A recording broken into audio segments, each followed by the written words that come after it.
Our team continues to make strides on this day, a day where the health of our team continues to improve, to get Brandon Matterson back moving around on this day, to have Savion Harris back out today allows us to be very hopeful for those guys with the bye week and being prepared for next Saturday. So feel very good about those guys' chances of being ready to play in the next game.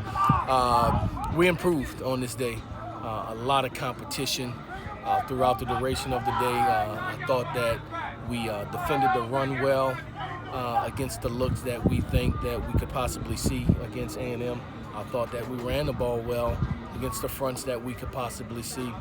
And we did things from a special team standpoint that I think gives us advantages throughout in preparation for the opponent. What we'll need to do is continue to refine.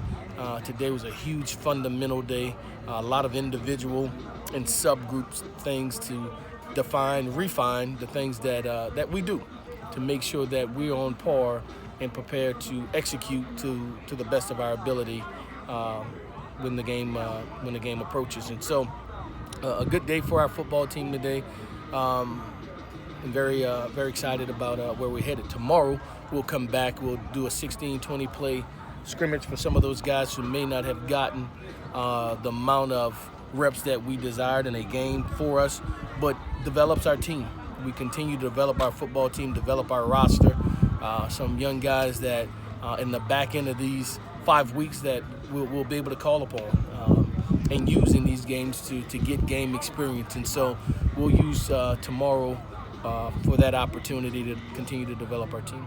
Last week you talked about wanting to build on the positives. How's the mentality different, if at all, coming off a win? What's the message been this week? Consistency, not resting on your laurels, never forgetting that sour taste that was in your mouth and how you wanted so desperately to spit it out.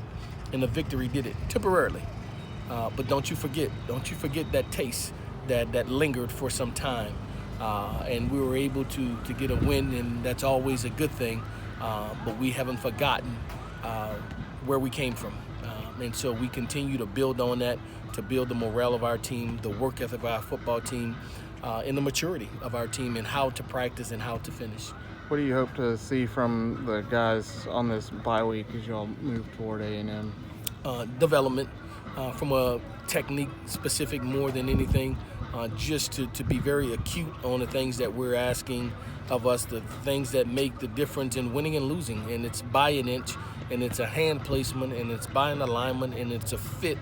All of those things that sometimes get lost in the schematics, we get back to those fundamental things on this week to make sure that we're at our very best. Kevin Davis and Trey Shannon got a little banged up in the game Saturday. How'd they come away from that? They're both fine. They both will be good to go. They're practicing all this week in the bye week, and so they haven't had to be restricted in none of the things that they do. When Trey went out, Spencer Burford slid out and played tackle a little bit. How does he profile at that position? He does a good job for us. You know, he's a guy that certainly have the ability to do so. In this year's team, it fits best where he is for the good of the team. But he'll if any one of our tackles go down, he's generally the first guy that bumps out and we bump someone else in because of his athleticism and his skill set. Could you see him playing a tackle position in future years, somewhere down the line? We'll deal with that when the time comes, but I think he certainly has the ability to do so. DQ Henry and Jalen Haynes both played pretty big games over the weekend. What did you see from those two individually? Phenomenal, undeniable effort. Those guys were relentless in their pursuit to the quarterback, to the ball carriers throughout the duration of that game.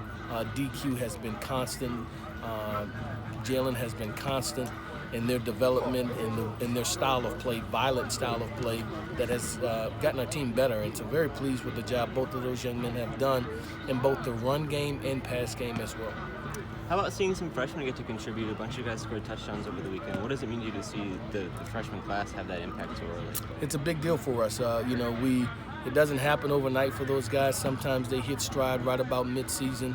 I think so when you look at Zachary Walsh, Z, and you look at